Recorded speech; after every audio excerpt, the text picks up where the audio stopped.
Shalom and welcome to another in our series of podcasts from Temple Beth Am, a dynamic center for conservative Judaism in Los Angeles. This is a recording of our weekly Exploring the Parasha class with Rabbi Rebecca Schatz and Rabbi Matt Shapiro.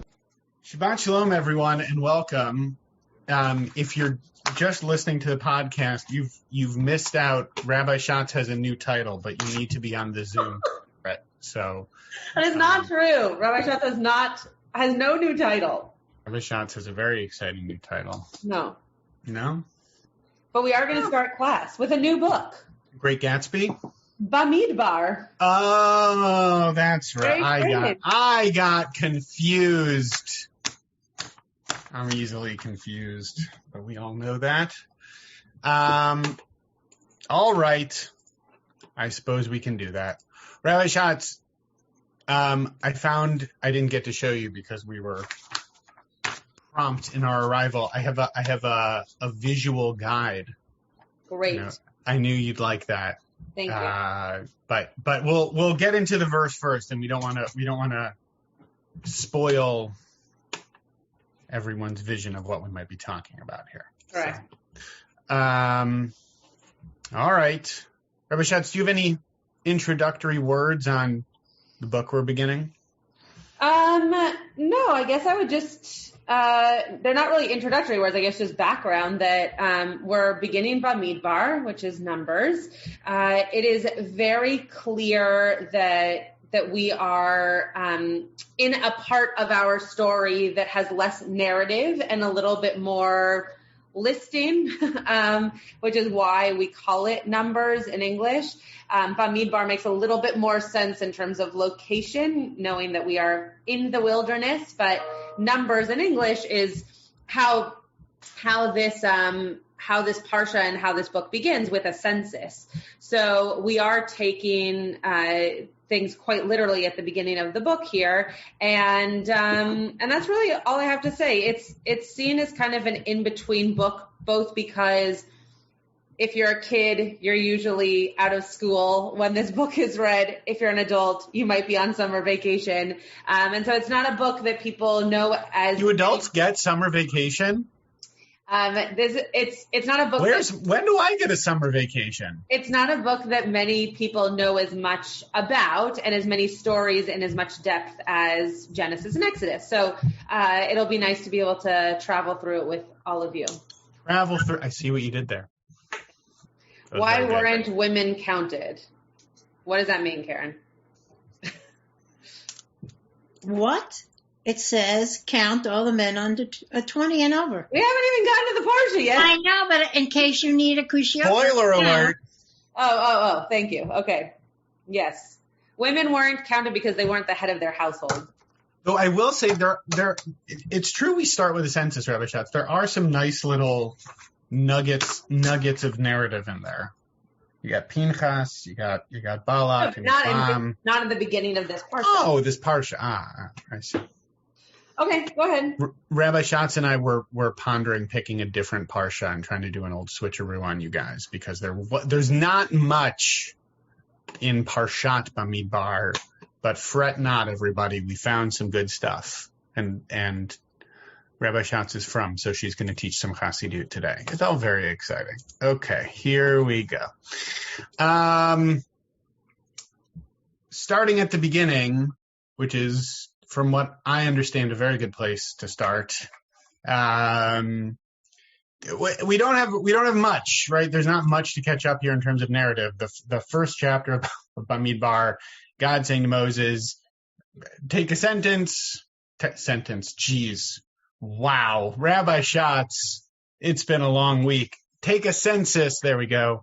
Of the whole Israelite community. Karen, to your question about why it says every male, my sense is that as we are getting closer and closer to the land, although not all that close as we continue the journey for decades, that in some ways this is actually a military experience, which is not to say that women cannot be members of the armed forces. But I think in the ancient Near East, it was generally pretty segregated by gender in terms of how that was conceptualized. Rabbi Schatz, I don't know if you want to chime in with a thought on that, but that's my sense of it. And in terms of where we go from there, pretty much the whole first chapter is just going through the census, lots of names from all the different tribes. Those are the chieftains. And then we start counting. The chieftains are counting. And we get clan by clan, tribe by tribe. In case, for those keeping score at home, there were more people counted in Shimon than in Reuven, but just fewer in Gad than in Reuven. I know everyone was very worried about that. You woke up this morning and you thought to yourself, oh dear, how will I ever know about the number of the tribe of Zvulun as opposed to Yisachar? Zvulun by a solid $3,000. So there we go. We go through and we get the census, and that's pretty much the totality of the first chapter, going tribe by tribe, with the minor exception of the fact that when it comes to the Leviim, they're not recorded in the same way because they have a different status, right? They are in charge of the Mishkan, they're in charge of the tabernacle and all of the sort of both furnishings and all of the rituals that are connected to that, and that's really their primary obligation. So because they're in a different category of Israelite, they aren't counted in the same kind of way. And there you can see in verse 52, in terms of this more military orientation, right, the Israelites shall encamp troop by troop, that there is that sort of sense of building up that potential fighting force as they're going to go and take the land, but it's different for the Leviim. And then we conclude chapter 1, yea, verily, so they did. Which brings us to the beginning of chapter 2. I think it's been some time since we have actually focused our energy in a class on just one verse, but we're going to give it a shot today and see how it goes. And not just a verse, but a verse that when Rabbi Schatz said to me, hey, let's focus in on this verse, I said, boy, oh boy, how are we going to talk about that verse for a whole class? But we both found some pretty interesting stuff on it. So we're going to be focusing in on Bamidbar chapter 2, verse 2, after we are tipped off by saying that God spoke to Moses and Aaron. Very good. Verse 2, Ish al diglo be'otot lebeit avotam.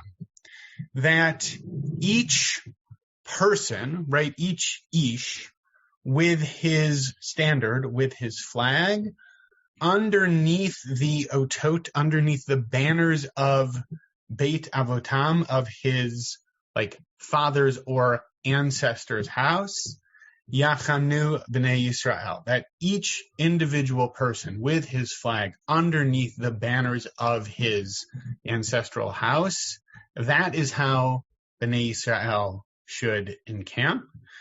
Mineged Saviv la'ohel moed Yachanu, that they should each sort of camp around the Ohel Moed, the tent of the meeting, where the tabernacle is. That's where they should be camping. I think it's obvious. We can all tell that that's more than enough material to go on for an entire class. Right, Rabbi Schatz? Yeah, I think so. Okay, great. Rabbi Schatz, over to you. Okay. So Karen already started us off with why weren't women counted. Any other kushiot that people have on this verse? Yeah, Jay. If the women weren't counted, why are they then required to stand under the banners of their ancestral house still? Great. You mean because it says the Israelites in the English? Is that what you're referring to? Yeah. Yeah.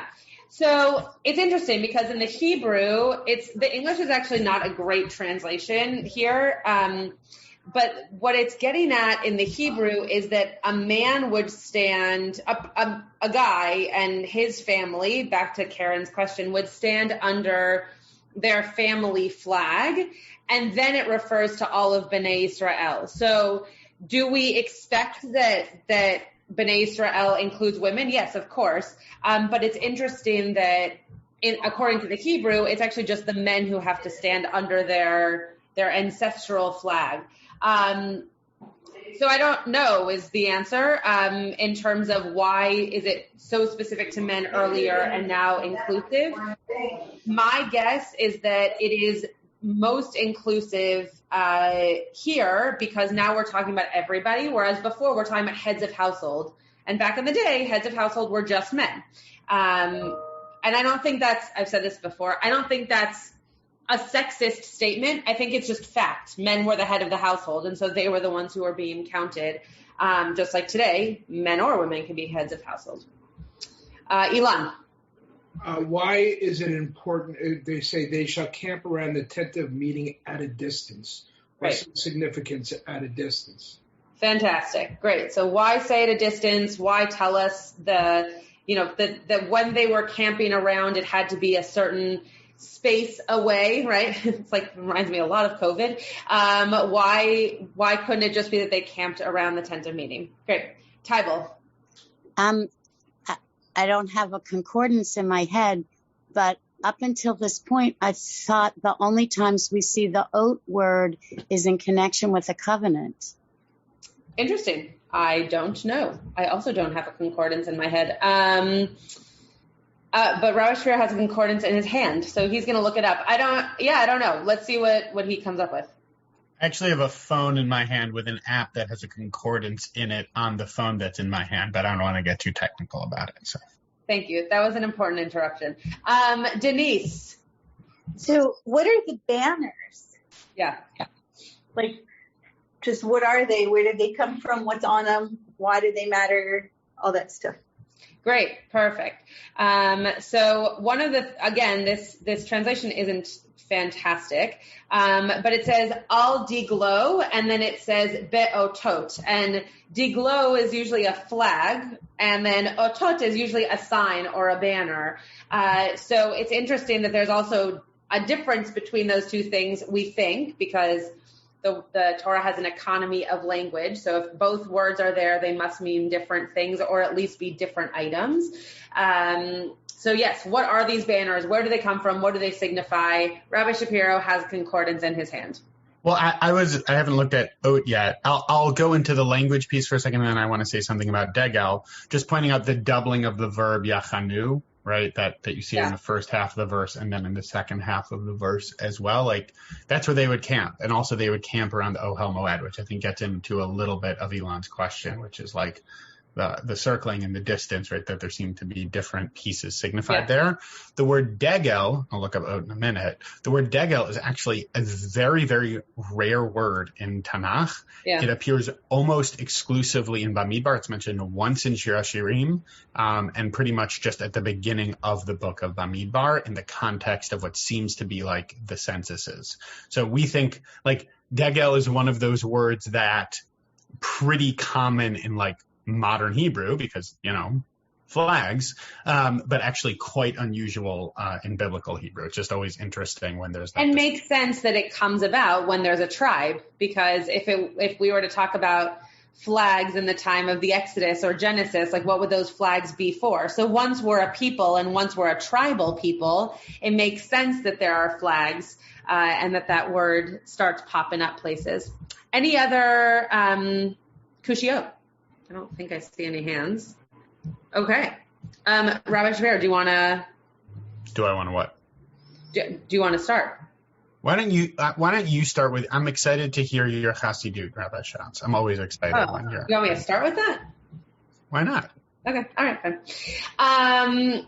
Okay. So the reason that I got excited about this verse is because one of the things that has been ingrained in my upbringing, in my brain, for most of my life has been that you are representative of your family, that you are your name. When someone knows me as Rebecca Schatz, they don't just know me as Rebecca Schatz, they also know me as Dale and Tracy's daughter and Sandy and Bill's granddaughter and so on and so forth.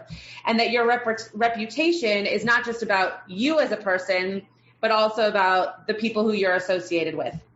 So this verse really stuck out to me because obviously I don't carry around an actual flag or stand under banners for people to know what family I come from or tribe I am associated with. But the way in which you are in the world, I think, is kind of a metaphor for what they're showing here in actual reality of having a flag or having a banner that you stand under, that you should feel that way about going out into the world as a person, that you stand under a banner and that you stand under a flag of your ancestors. So I found quite a bunch of pieces here, but I will show the Hasidic piece first because Rabbi Shapiro was excited about it. So never want to disappoint Rabbi Shapiro. You were, don't put this on me. You were excited about it. No, I am. No, I'm saying like I'm going to start with that because you were excited about this piece. There was no blame there, sir. Just calm down. Okay, so this is from. Oh gosh. Well, okay, this is from the Mea Shiloach. Let me just make sure this is the right one. Hold on. Yeah. Okay. So, did you find this one also, Rabbi Shapiro? I saw it. There's two other pieces that I thought were like I said, I wound up finding much more on these than I thought I would. I did see this and I like it, but he thought he wasn't going to find anything. So yes, go ahead. Oh, totally. You said we're going to do this verse and I thought there was going to be like nothing on it, but no, I found at least two other pieces that I really, really liked, but yes, I enjoyed this as well. Okay. So what it says here, again, on this verse, specifically on this flag piece is, each person shall camp with his or her flag under the signs of their ancestral house. The children of Israel shall camp. So now this is, that was a translation of the verse. This translation is a little bit less clear in English, but actually is a much more direct translation of the verse than the one that we have at the beginning of our source sheet, because it's talking about flags and signs in two different ways, similar to what Denise had as a question. The flag teaches recognition and publicizing to the world, and the Holy One of Blessing taught that even in the encampment of the flags, there are levels. That in the east was the flag of Yehuda, and in the west, the flag of Dan, which were the last ones to move to their flags. That's lovely, but not super relevant. And truly, Aholiav ben Achisamach of the tribe of Dan lifted his heart in knowledge and wisdom, just as Betzalel of the tribe of Yehuda. And through this, the Holy One of Blessing teaches us that Aholiav did not entertain the bad thoughts, such as, why is Betzalel first and I have to go last? And regarding this, it is written, a person with his or her flag. That is, that each person has the recognition of the honor of heaven, and there one should camp. That is bizarre English. And there you should camp. And not feel jealousy towards one another. In every place there is my honor. So there's a lot to unpack here, and I'll tell you the things that I liked about this, and then ignore the things I don't like. And that's probably going to be the part that Rabbi Shapiro does like, so we can go back to. I was going to say truly a rabbinic response. I'm just going to, let's go with the pieces I like. Yeah, exactly. I mean, duh. Okay, so I like the beginning of this here, that there's something about publicizing out. That it's not just about who you are or who you belong to, but that other people know, so that they can regard you as a part of something else. So I really like that as a way of signifying tribal life at this point, right? You know who you belong to. You know how to then interact with someone based on their tribe. There's also problems with this, but I like that is that's being pointed out here. And then this, I don't know if I would call it midrash or just story about Betzalel and Aholiav. The thing that I enjoy about this moment is that what the flag is doing, or maybe even what the banner is doing in this particular case, because now it's not the individual flag, but under the banner of this family, that you are able to say, just because we're different people, we're under the same banner. And if we're under the same banner, that must mean that we are equal in some way. So my siblings and I are all different people, but because we come from the same family, there are things that we share, there are values that we share, and there are elements of equality because we share those things. So I really, the God piece I think is lovely. And it's not that I don't like it. It just doesn't speak to me as much as a way of understanding this verse as thinking about actual people, whether in a family or in a tribe. So that was my interest around this verse, around this commentary. Sorry. Rabbi Shapiro has thoughts about that. Probably doesn't agree with me, but it's not that I don't agree. I would.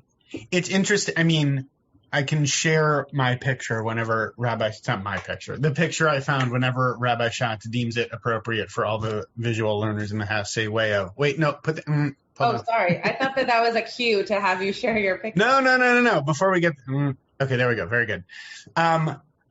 It's the rabbis rock out on this verse pretty hardcore, right? Like there's all sorts of stuff about like the colors and the symbols and the, like there's a lot of pretty funky stuff on this, which is always fun. And it is interesting because on the one hand, Mashiach's comment that in the encampment of flags there are levels. There are some comments that talk about the different levels of the camps, and there are also some pieces that talk about how actually like quite democratic and smooth the process was to set this up. And I can bring a piece on that in a second. But Rabbi Schatz, the face was partly because like they're not the same family, like they're the same family, but they're very different tribes and they're in different places. I'll also just pick up the sense that Oholiav and Betzalel. Yeah, you see, he was in Dan and Betzalel was in Yehuda. It says right there. Yeah, but they're related. They are related. Well, they're all related. It's Bnei Israel.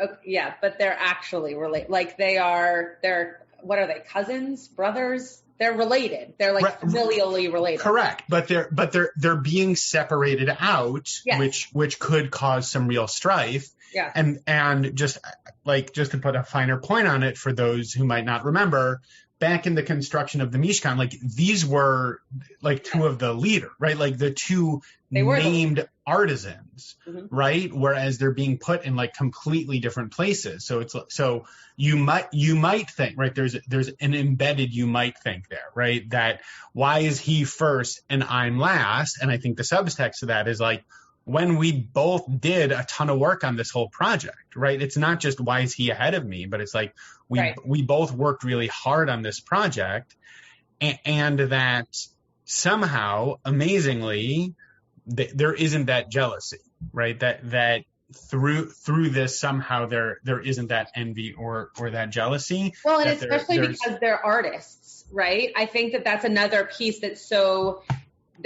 really difficult speaking from a family of artists, that you often worry, am I as good as this person at this thing that we share, right? Our musicality, right? Who's better, who's not? And for them, being artists and being architects, the fact that they could still stand under something, albeit, yes, from different sides, but they could still stand under something that they did share, to me is just it's just a beautiful like kumbaya moment, which I really like.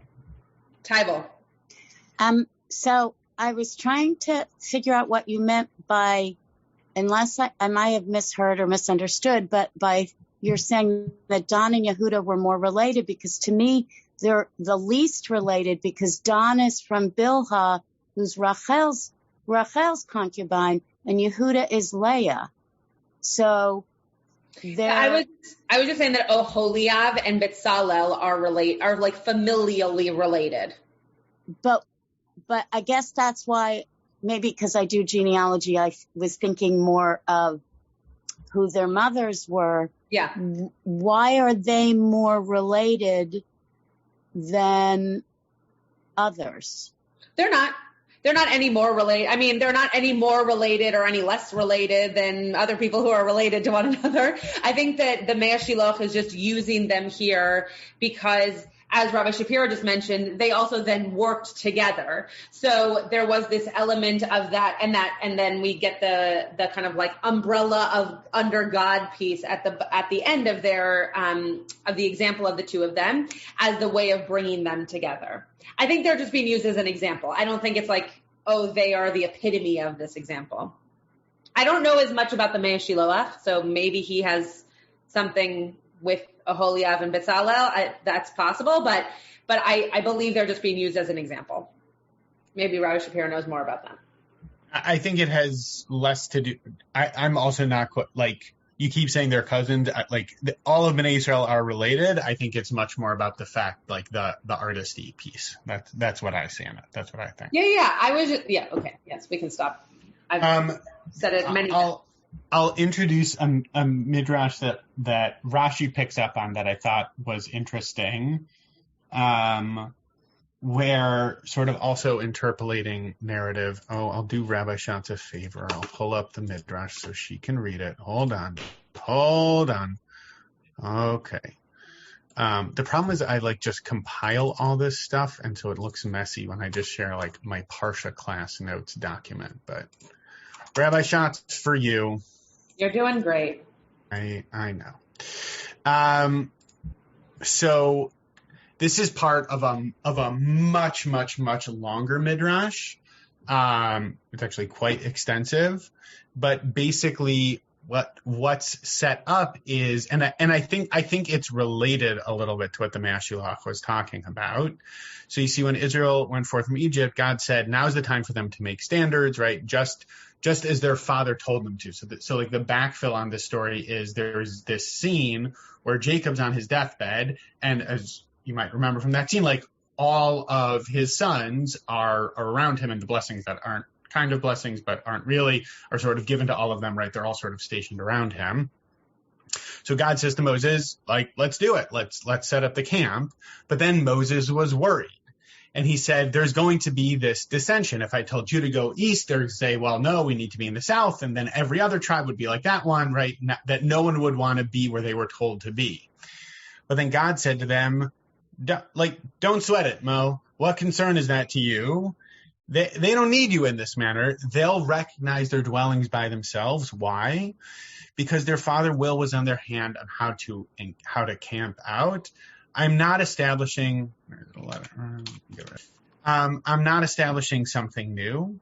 They already know it, right? Just like they were around him, that's exactly the way that they're going to set up around the tabernacle.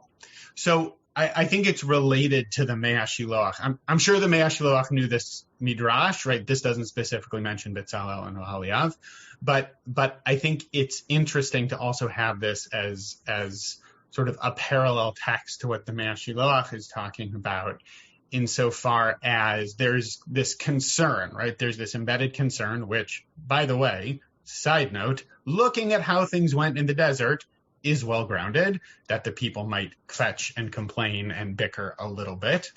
Yes.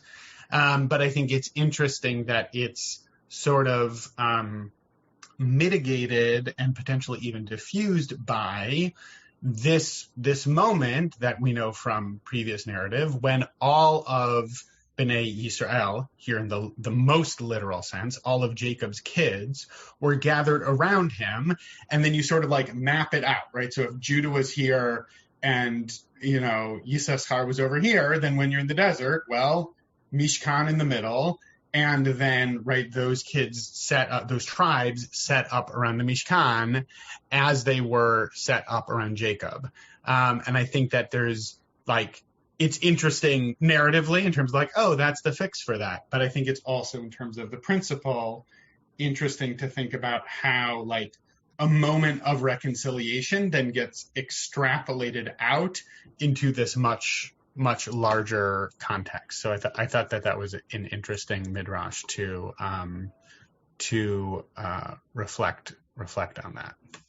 Oh, Rabbi Schatz just quoted the Zohar in the chat, so I'm actually. No, I was just showing why I think that the Mea Shiloach uses Oholiav and Bezalel as the example, as opposed to just two other people. Got it. Any thoughts on anything that Rabbi Shapiro or I have brought? We don't have to just keep throwing texts at you, but we can. Rabbi Schatz, what do you think of that? Here, should I show the picture while everyone chews over those midrashim? Yes. Rabbi Schatz, I brought a picture for you. I know. So here was an artist's depiction of of what this might have looked like. What do you think, Rabbi Schatz? What are we looking at?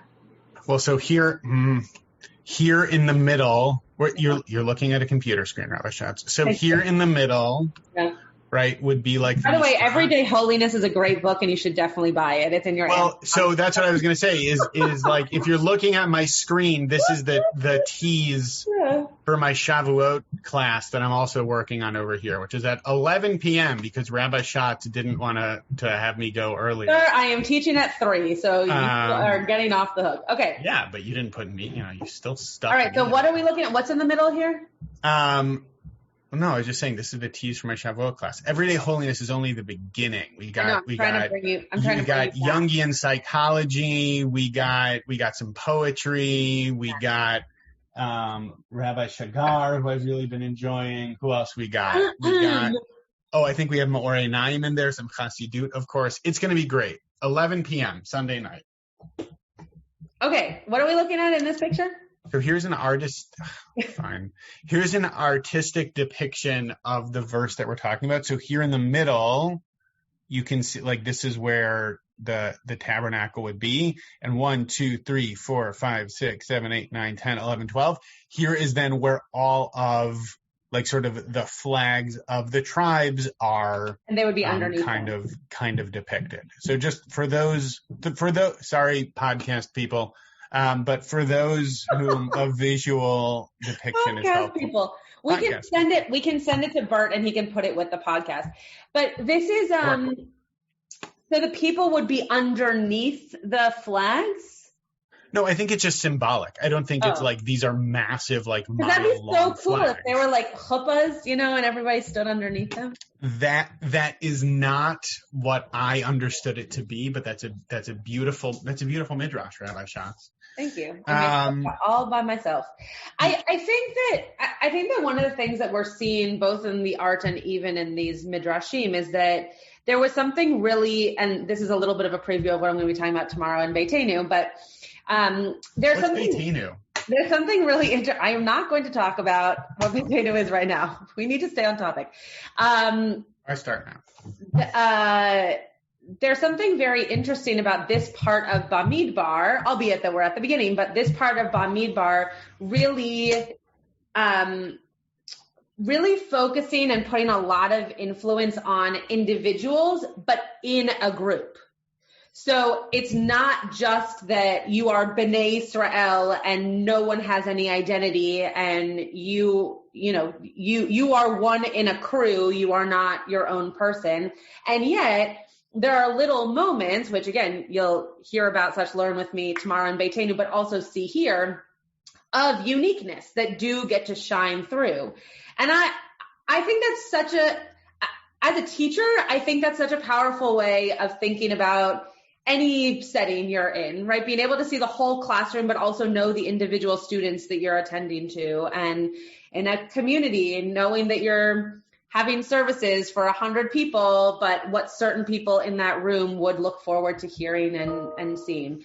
So that to me is what both of these midrashim and your art is. Not my art. Is sharing with us. No, I mean the art you brought. Yeah, I think it's also interesting. I mean, we spoke about how that first translation we looked at doesn't really, communicate the principle being shared, right? Because I do think it's about there is the individual, and then there is the tribe, and then there's the collective, right? And sort of those layers of community, and that each individual is worthy of notice, like each individual, each household, each tribe, and then the totality of the community, right? I think it, right, because there's the Ish, then there's his house, then there's his tribe, and then, right, it's like the inverse of Lech Lecha mi'artzecha mi'moladaticha mi'beit avicha, right? It's like you're sort of nested as a part of different levels of community. Yeah, totally. Which, like at Temple Beth Am, we have different minyanim. And really interesting that you just brought up that verse as the way of thinking about this, because that's also about land and family and connection, and yet you are your own person within those pieces. although I don't know what Abraham's flag looked like. Well, he didn't have one. He wasn't part of a tribe. He was the leader of the tribe. So for those who are artistically inclined, you can draw Abraham's flag and submit it to Rabbi Schatz, and she'll grade them because she's no. Sure. Elon, I have a brief thought over to you, but I'm gonna hold on to it because I found here. Did Elon raise his hand? No, but he was asking about like the distance and that kind of stuff. Oh, yeah. But I'll share very briefly, because we're on topic, and Rabbi Schatz is telling me I should stay on topic.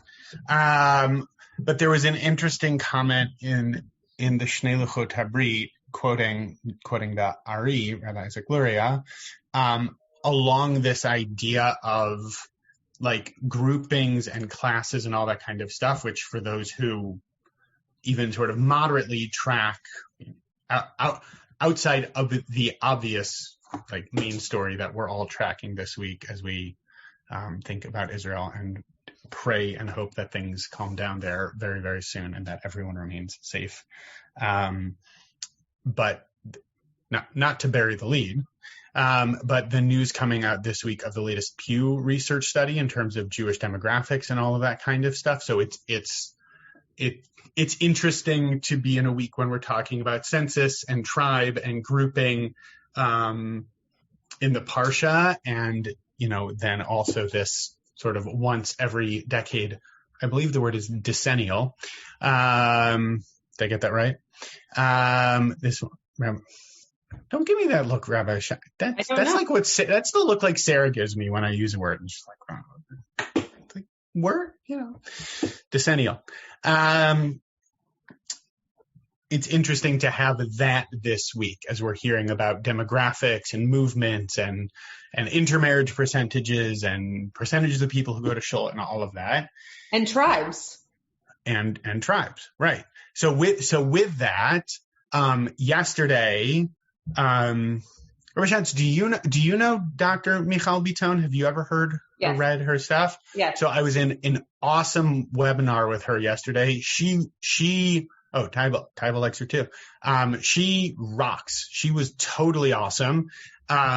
Laying out some really, really interesting perspective and thoughts about demographics, particularly when it comes to Sephardic Jewry and the different identities they're in and the intersectionality and being part of a group and feeling not a part of a group and talking about Judaisms rather than Judaism, which is also interesting to think about this week.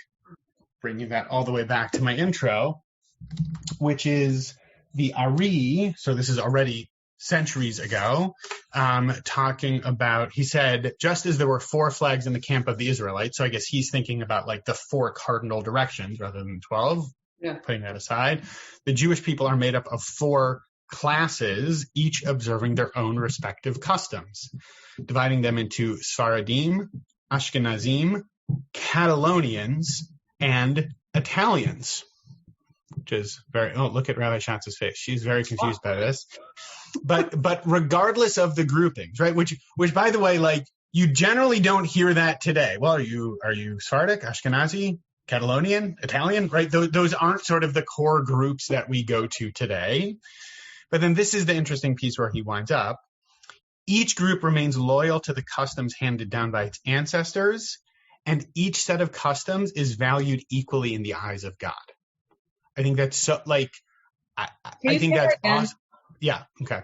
Each group remains loyal to the customs handed down by its ancestors. Yeah. Right? So each group is its own group. Yeah. They do things distinctly and differently.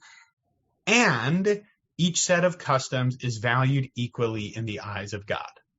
So there are these distinct groups. Yeah. And ultimate, and this goes back to like the Betzalel Oliah. Yeah, exactly. Right, exactly. right. The same idea, but talking here less about the individual, right, and more about like that sort of umbrella, tribal sense. Yeah. Within which there are distinctions and equality. And I think that's a really interesting tension. And as we're talking about sensi and tribes and denominations and percentages, like that to me is a really, really important underlying principle. It also, really important. Not to get into the Israel conversation, but because it's on all of our minds, it also gets to the it gets to the fact that when we talk about a situation in Israel and we generalize, there's actually more problem with that than when we're specific. So if you're talking about groups of people, it's actually extremely important in those moments to pick out the ways in which there are differences as opposed to just generalities. Just to move it away from the Israel piece for a second, if you were to say all women, blah, blah, blah, blah, there would be hundreds and thousands and millions of women who would be like, nah, not me, right? Because that's a generality that's not a fair thing to say for a whole group of people. The same happens with all Israelis, all Palestinians, right? That's it. Just you can't speak that way and mean something that has such nuance and such uniqueness. And the same with Judaism. You can't say all Jews, because there are many different kinds of Jews, many different tribes of Jews within the same religion who do things differently, who have different values, who come to the proverbial table with their own interests. And it just, I really love, we could keep going, but I really love that idea. Denise. So it's interesting about the tribalist thing, because in Europe, that's still kind of part of the consciousness of, today. And so let's say in Italy, Italy was only united in the 1800s, and they're very, very proud of being united. And there's even statues that talk about World War I as a bonding experience because there were Sicilians and Milanese fighting side by side. But they're really, really, really into their regions. And like, if you ask somebody in Rome, are you Italian? They're like, no, I'm Roman. Mm-hmm. And in Florence too. And every year, like actually around this time, they actually have reenactments of like jousting, and they go around with their flags. My friend's son has a Florentine flag in his dorm room. Wow. They're really into it. Total side note, I think this might also be why European soccer fans get into brawls and American fans don't, is because there's all this other stuff underneath it. Interesting. I didn't know that about, it makes sense, but I didn't know that about European culture, that it's still so kind of tribal or distinct in culture. That's very interesting. Yeah. And it could be some places more than others also. Yeah. Right. But it's definitely in the consciousness. Spain as well, Denise, to your point. It's interesting that the Ari specifically names Spain at like Sephardim, Spain, and Catalonia, right? There is an ongoing conflict as to whether Catalonia is part of Spain or not. Yeah, there's no conflict according to Catalonians. Right. Correct. There's ongoing disagreement, right? And there are categories that get imposed, and to briefly hop back over to Israel and then dancing very nimbly away from it, boundaries that get imposed, right, by external, right? Like one of the major issues in the Middle East is that Europeans went in after World War I and carved things up.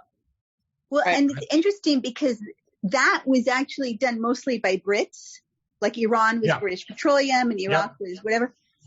And the British are not as tribal because their whole thing is dominance, and Britain dominates all the others on the British Isles.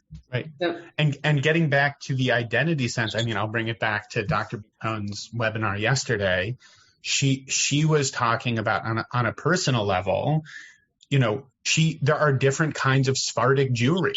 Yeah. Right. Usually we talk about Ashkenazi. Are you Ashkenazi or are you Sephardic? And she was talking about how some of my relatives have this more mystical Sephardic orientation, and some of my Sephardic relatives have this more very what we Ashkenazi Jews, me as an Ashkenazi Jew, I would say like Litvish. She's like this sort of Rambami, much more rationalist orientation, right? Like it's not the type of Sephardic Jewry. There are types of Sephardic Jewry, and any kind of external categorization inevitably sort of flattens out difference and distinction. And again, I think going back into this verse, then I think it's interesting to think about like those layers, right? The individual, the familial, the tribal, the national, and that we all hold all of these different identities, and within that, right, even within those four, there can be a lot of different distinctions and layers and nuances to that. So it feels like particularly relevant this week with everything that's floating around. Can I share one more piece? Is that okay with you? I would be delighted. So this is Rabbeinu Bachya. We're not going to read the whole thing, but this particular slice here of Rabbeinu Bachya that I have highlighted here, I really enjoy talking about what the difference is between otot and digle, right? That the banner or the sign as opposed to the flag. And what he says here, he actually says that he's quoting Ibn Ezra and Nachmanides. So interesting that it seems like there are three commentators who are trying to say the same thing. It is equally possible to understand the word otot as related to the word ot, as in ot nafsho, the sign of one's soul, the desire of his soul is how they translate it here, or as like bechol ot nafshecha, in accordance with all of your desire, which we know from the language of the Shema. So this, not exactly, but all three of those words are used in relation to the Shema paragraphs. This to me is one of the ways that the otot are different than the digle, right? That something seems to be much more kind of inner and personal and unique as opposed to familial and tribal and communal almost, that you still get to have whatever you desire, whoever you want to be gets to come out even below this banner of the Schatz family or the Shapiro family or whatever it is, that you still... Our Shapiro's laughing that I mentioned his family, but I'm thinking about what my family's banner would look like. It would be I should just know not to use you as an example. That if you are underneath a quote banner, right? The same goes with like if you work at a firm or at a synagogue or for a school, right? You are associated with that place, with their values, with their mission, with what they want to get across. And sometimes that's difficult. You don't get to show your personal values or identity necessarily at all times when you are underneath a banner. So I really like that these commentators point to the desire of your soul, that it's not always something that's on the outside or something that's going to create the next banner, but that would be something that you as a person are identified as and bring to your tribe, bring to your community. It makes me think about, Rabbi Schatz, I don't know if you've ever done this.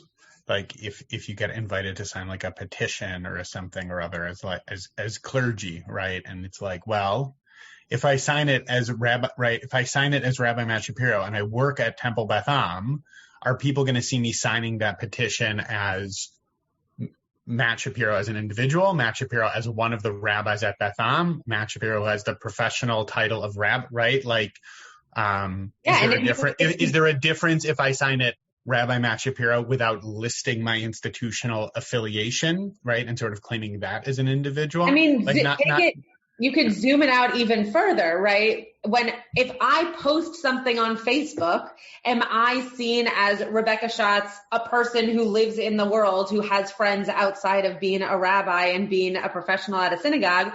Or am I forever, because I am now a professional in a public setting, seen as anything I post as coming from my rabbinic chair? And I know you're making faces because you don't use social media. I'm so grateful I'm not on social media.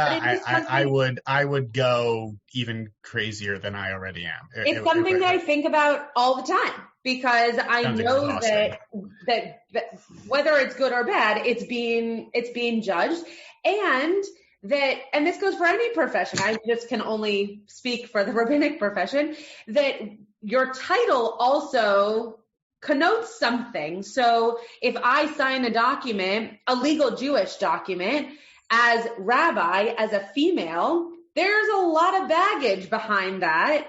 If it's a legal Jewish document that Rabbi Matt Shapiro does not have, even if and I'm not saying that this is true, I'm just using him as an example, even if I'm a better or more authoritative rabbi, because I am a female, my name with rabbi means something very different than his name with rabbi. So yes, we could zoom out so much further than just like what the Torah is probably saying, but it is interesting that those pieces play out into modern day life also. Elon. It's all layers of identity, right? I mean, Yeah. We're talking about identity. Totally.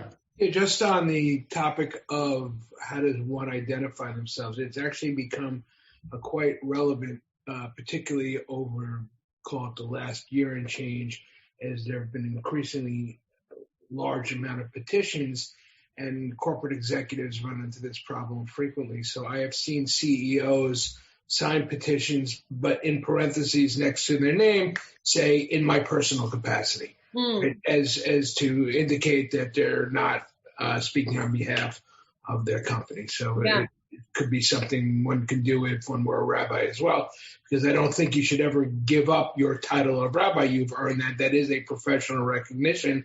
However, it is fair to assume that somebody would, if you do not otherwise say so, that somebody could reasonably assume that you're speaking in your capacity as the rabbi of Temple Beth Am. So if you specifically said, this is in my personal capacity, I think it's perfectly fine. Yeah, no, it's a really great point. And you made me think of also all the moments that people don't sign onto petitions. And if you don't see a name, right? There was, I forget what it was, Rabbi Shapiro might remember, but there was something that went out at the beginning of the pandemic that a bunch of other places signed on to. I didn't even know it was happening. And all of a sudden everyone was like, why didn't Beth Am sign on? And it's like, what are you talking, huh? And sometimes it's just that we don't know that it's happening. And sometimes there's good reason for us not to be signing on. I don't actually remember what it was, but I also remember that happening. And I also don't remember what it was 11,000 years ago. Okay.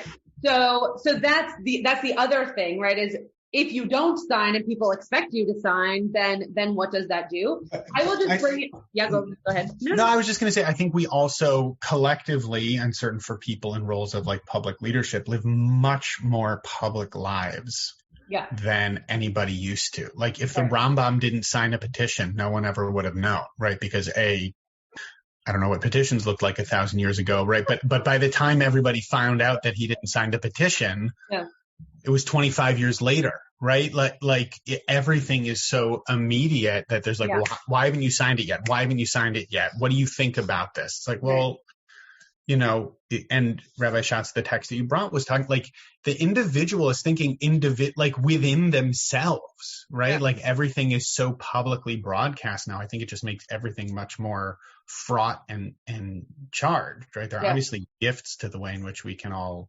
communicate and stay in touch and all of that, but it's exhausting.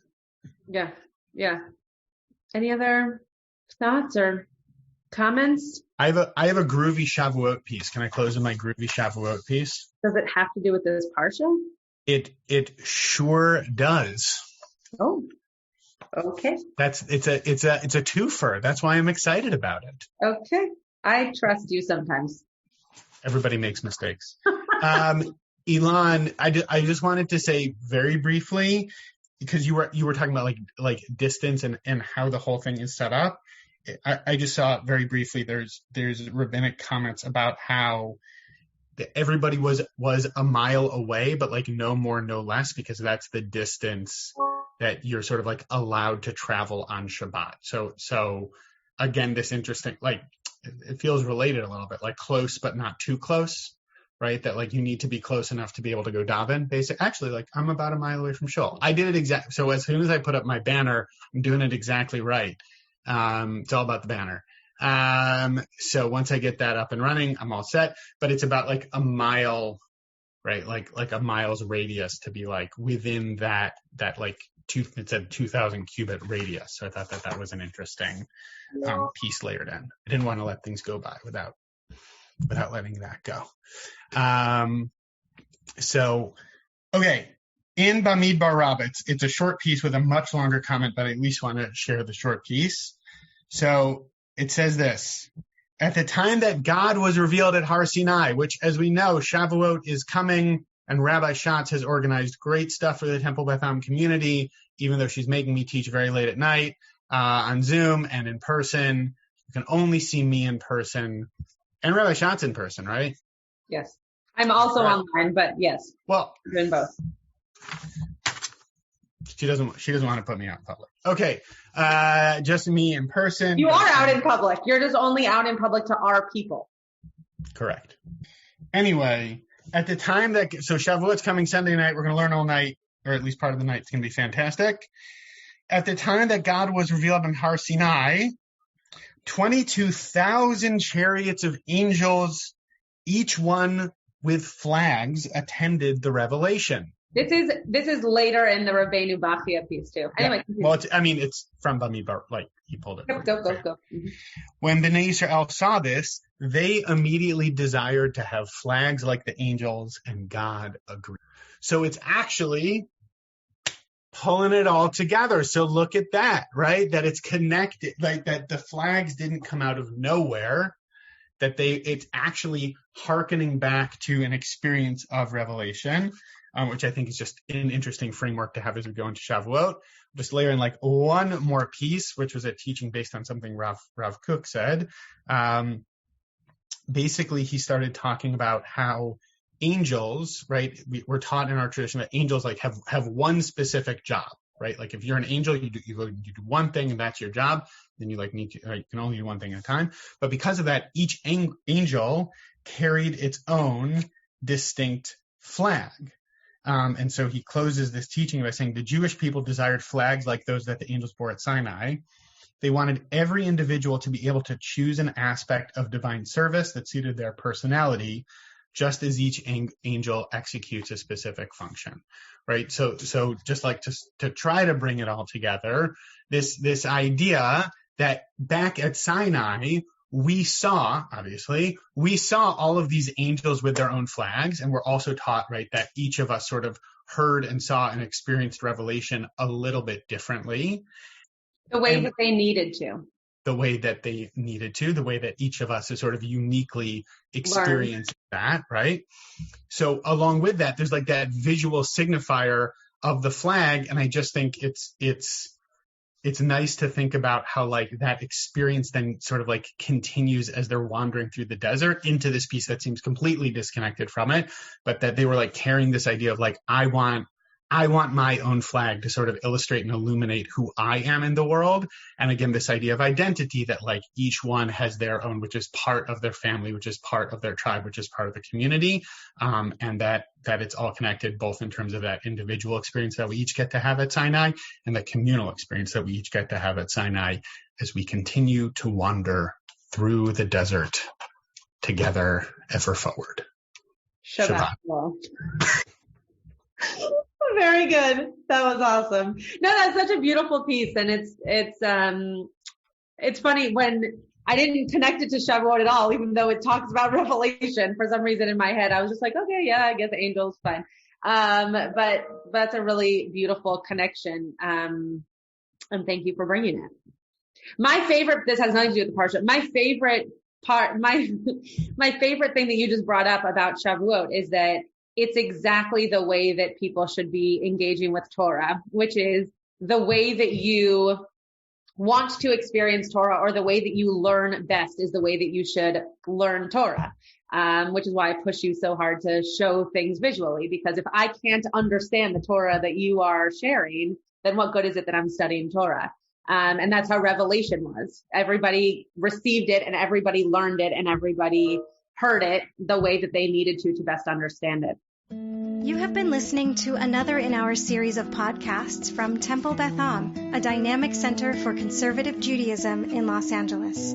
If you enjoy these podcasts, we invite you to write a review on the Apple Podcast site or wherever you get your podcasts. For more information about Temple Beth Am Los Angeles, go to tbala.org.